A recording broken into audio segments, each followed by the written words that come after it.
Hold a single clove between your finger and thumb. Feel the ridges, the dried flower bud of Syzygium aromaticum, harvested in the Spice Islands 8,000 miles from this room, dried in the sun for 3 days, packed in Hessian sacks, loaded onto an East Indiaman, shipped for 6 months around the Cape of Good Hope, unloaded at the Cutler Street docks, carried by hand into this warehouse, unpacked, weighed, sorted, graded, and placed on a wooden table in a room where the air is so saturated with spice that your eyes water and your throat burns with the accumulated perfume of a quarter of the world's trade.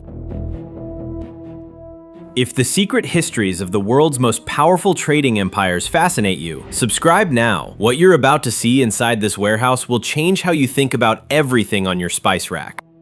This clove is worth a farthing, 1/4 of a penny, enough to flavor a ham, scent a pomander, numb a toothache. There are 2 million cloves in this room. In the room beyond this, 4,000 pounds of Malabar pepper. Above that, a floor of tea, 40,000 pounds in lead-lined chests. And in sealed rooms at the western end, behind double-locked doors and armed guards, enough opium to addle the minds of every person in London for a year. Welcome to the Cutler Street Warehouse. 5 acres, 5 floors, over 1,000 rooms. The commercial heart of the British Empire. The place where empire becomes inventory. Where the raw product of 1/5 of the planet's surface arrives in barrels and bales and chests, is cataloged by clerks, weighed by scales, graded by women whose noses distinguish 15 varieties of pepper by smell, and sold at auction to merchants who will sell to shops, who will sell to households, who will never know, will never think to ask what happened at the other end. Hester Locke works in the sampling rooms. 3rd floor, east wing, the rooms with the tall windows that Stint, the superintendent, insists on keeping clean because spice grading depends on natural light. The color of pepper tells you its age. The color of turmeric tells you its purity. The color of cinnamon tells you its origin. You can't read color by lamplight. The windows stay clean. Hester's grading set is rolled out on the table before her. Brass scoops for measuring, a magnifying glass for inspecting, sample vials for holding, and a color chart. A card showing 32 shades of black pepper, from the jet black of fresh Malabar to the dull gray of year-old Sumatra. Each shade assigned a market grade and a price. She can match a peppercorn to its shade from 6 inches away. She can smell the difference between Telecherry and Lampong without opening the barrel. Her nose is the most expensive instrument in this room. This barrel, sealed at the top with a Cooper's mark, stamped MP/FAQ/1799, Malabar pepper, fair average quality, shipped $17.99, arrives at her table on a Thursday morning. She breaks the seal, lifts the lid. The pepper smell hits her, sharp, hot, slightly floral, and beneath it, something else, something that doesn't belong. A sweetness, a resinous, piney sweetness that has no business being in a barrel of Malabar pepper. She scoops a handful, holds it under the magnifying glass. Mixed among the black peppercorns, skillfully, deliberately, in a ratio of about 1 to 10, are dried juniper berries. Same size, similar color, slightly different shape, rounder, without the wrinkled surface of pepper. Juniper, an adulterant worth 1/10 of a penny per pound, mixed into pepper worth 2 shillings per pound, stretching the volume by 10%. Juniper! Juniper! In Malabar pepper. That's not just fraud, that's geographically insulting.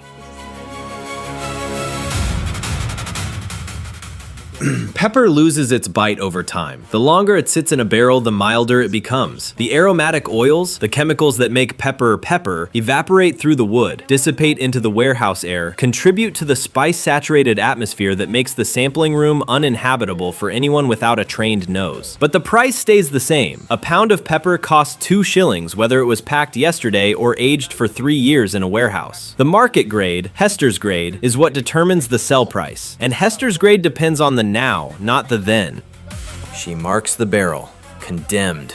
Adulterated pepper is returned to the shipper at the shipper's expense, one of the few consequences the company imposes on dishonest suppliers.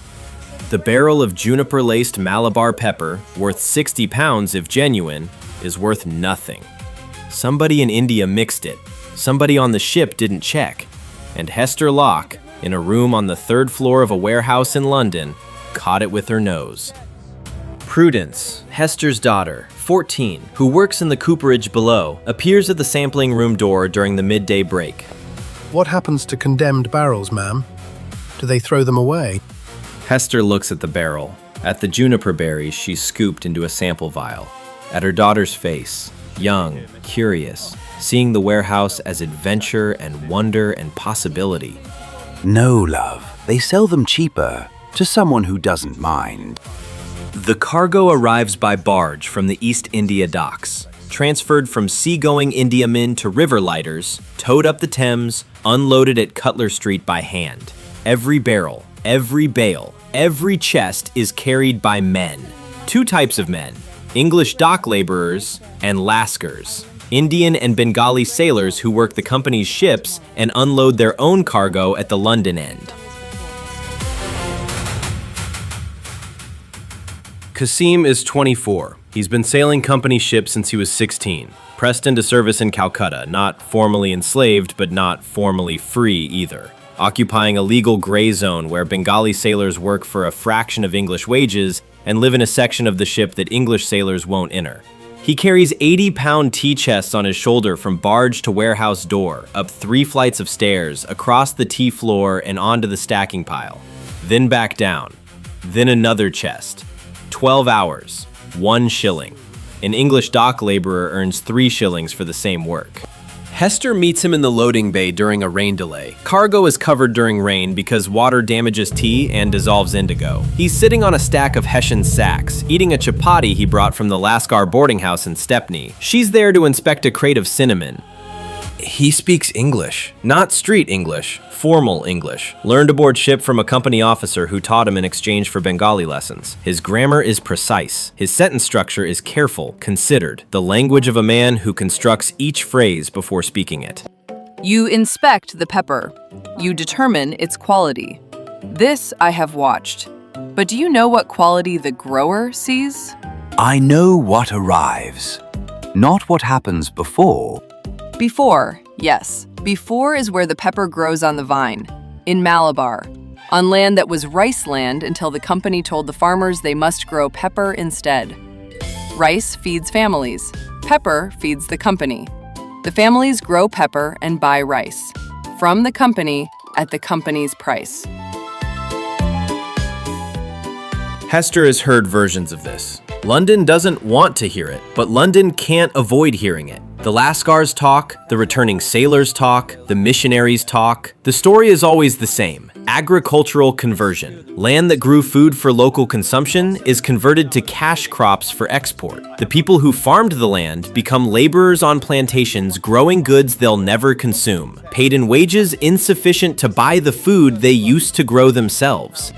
The Tishi grades, the Assam and Darjeeling and Nilgiri tea stacked in lead-lined chests on the floor above, comes from plantations where workers earn a fraction of a penny per pound picked. The pepper she sorts comes from vine gardens worked by families who chose between pepper and starvation. The indigo she classifies is extracted from plants harvested by laborers who are indentured, legally bound to the plantation by debt.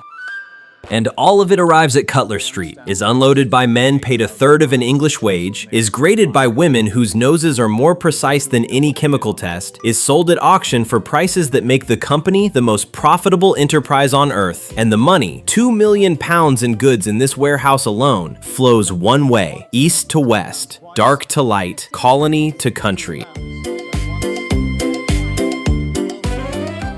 Kasim asks, have you seen the sealed rooms? The opium? I don't grade opium. In Bengal, the company forces farmers to grow the poppy.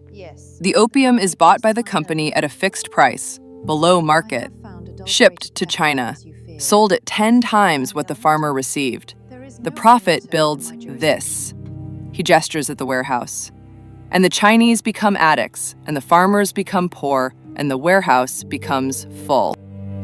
She knows this. Everyone in the warehouse knows this, in the way that people know unpleasant facts about their employers. Acknowledged, filed, never discussed at the dining table. The opium trade is the company's dark engine, the profit that funds everything else. The trade so morally indefensible that the company conducts it through intermediaries and accounts for it in separate ledgers kept in sealed rooms behind locked doors. Stint appears, the superintendent, clean, pressed, polished boots, chain of keys. He sees Kazım talking to Hester. His face adjusts into the expression of a man who manages inventory and prefers his inventory, both goods and people, to remain in their designated locations. Mrs. Locke, the sampling room. The warehouse at night is a different country. The workers leave, the gas lamps, new, installed this year replacing oil, cast the corridors in a blue-white light that makes the brick walls look like the inside of a furnace gone cold. The watchmen walk their rounds, armed because 2 million pounds in portable goods attracts thieves the way sugar attracts flies. Hester works late. Not officially, she doesn't have a late shift, but Stint has asked her to regrade a batch of cinnamon that's been queried by a buyer, and the natural light she needs won't return until morning. She's working by gas lamp, which is wrong for grading, the color temperature is different. But Stint wants the regrade done by tomorrow, and Stint's wants have the force of weather in this building. 2 million pounds of goods in one building, guarded, cataloged, graded by women whose noses are worth more than most men's educations. If you've ever wondered what Empire smells like, subscribe. This warehouse is the answer. She passes the sealed rooms on her way to the sampling wing. The opium rooms, western corridor, 3rd floor, double locked, the wax seal of the company stamped over the keyhole. She's passed these doors 1,000 times. The seal is always intact. The guard is always present, although tonight the guard's chair is empty. He's on his round, she assumes. The manifests, the inventory documents listing the contents of each room, are posted on the door in a locked glass frame. She reads the manifest, not because she's suspicious, because she reads everything. Years of examining spices for adulteration have trained her to read labels, weights, quantities, dates, to check numbers against physical reality, to notice when figures don't match objects. The manifest lists 47 barrels, opium, Bengal, grade A, total weight 18,800 pounds, 400 pounds per barrel. Genuine Malabar. She looks at the numbers. 47 barrels at 400 pounds is 18,800. The arithmetic is correct, but the door frame, the sealed, double-locked door frame, shows 47 barrel positions. She can count them through the glass insets at the top of the door. There are 47 spaces, but she can count 45 barrels. 2 spaces are empty. 2 barrels missing. 800 pounds of opium. The manifest says 47. The room holds 45. The discrepancy is worth, at London prices, approximately 600 pounds. She doesn't stop walking. The hall is empty. The gas lamp hisses. The numbers are in her head. 47 on paper, 45 through the glass. And they stay there, filed alongside the juniper and the pepper barrel, and Kasim's account of the poppy fields and the price of tea versus the price of picking it, and every other number that doesn't add up in a warehouse where the adding up is the entire point. She reaches the sampling room, regrades the cinnamon, it's fine, the buyer was wrong, the batch is grade B as originally marked, sits in the gas lamp light with her grading set and her color chart and the accumulated weight of numbers that tell a story she doesn't want to hear.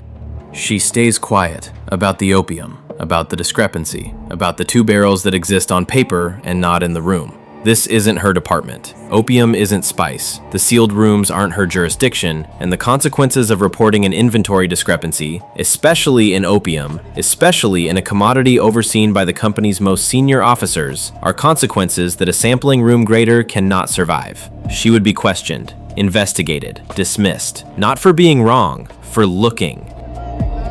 Auction day. Tuesday, East India House on Leadenhall Street, a neoclassical building with columns and marble floors where the company's accumulated goods are sold to the highest bidder. The sampling room graders attend as witnesses. Their grades determine the starting prices, and disputes require their testimony.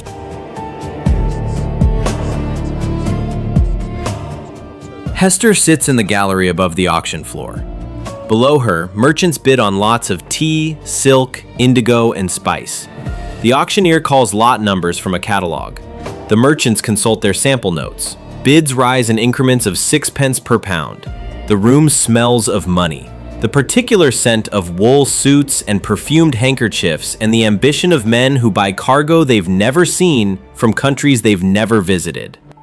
The Condemned Barrel, Hester's Juniper Adulterated Malabar Pepper, appears in the catalog as Lot 217, Malabar Pepper, Condemned, estimated weight 400 pounds, offered for secondary sale. The starting price is 1/4 of the original grade value. Condemned goods are sold as is. Buyer assumes risk. A merchant in the third row buys it for 12 pounds.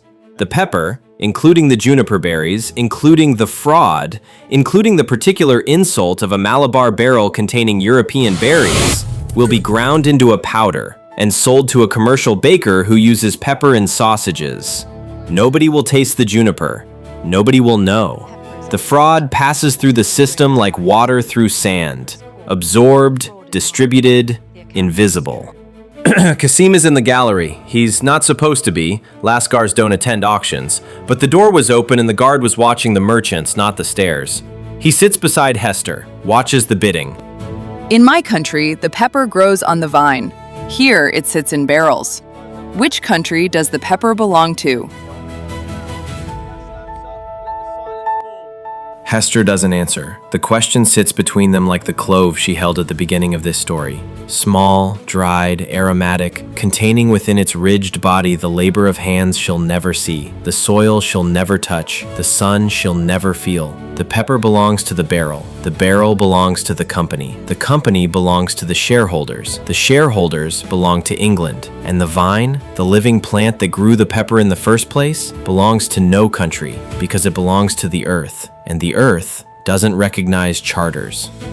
The auction ends. Hester returns to Cutler Street. The warehouse absorbs her. The spice-thick air, the tall windows, the sampling tables, the 1,000 rooms containing the wealth of empire. She unpacks her grading set, arranges the brass scoops, opens the color chart, prepares for the next batch. She reports the adulterated pepper. Every barrel, every batch, every discrepancy she finds in the spice grades. This is her job. This is her integrity. The juniper berries, the sawdust in the ginger, the chalk in the cassia. She catches it, marks it, condemns it. The company trusts her nose. Her nose is honest. She does not report the opium discrepancy. Not because she's afraid. She is afraid, but that's not the reason. Because reporting it would require entering a system designed to protect itself. The missing barrels are either theft or deliberate diversion. Either way, someone senior is involved, and the investigation would consume her, destroy her employment, and change nothing. The opium would still flow to China. The poppies would still grow in Bengal. The warehouse would still be full. She makes a choice. Imperfect, incomplete, the moral equivalent of grading pepper at B+ instead of A. She speaks where she has jurisdiction and stays silent where she doesn't. She catches the fraud in the spice barrel and ignores the fraud in the sealed room. Partial honesty. Professional integrity within a system of imperial dishonesty.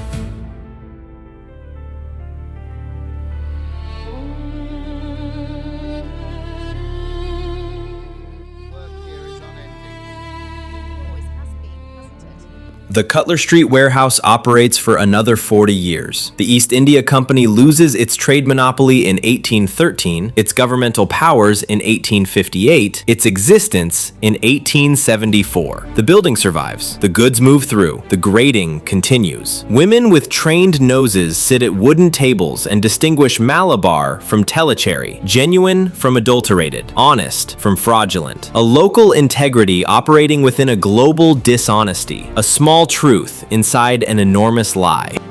The clove you held at the start of this story is still between your finger and thumb. A farthing's worth. A quarter penny. A speck of commerce from the belly of an empire. Smell it. The sweetness. The warmth.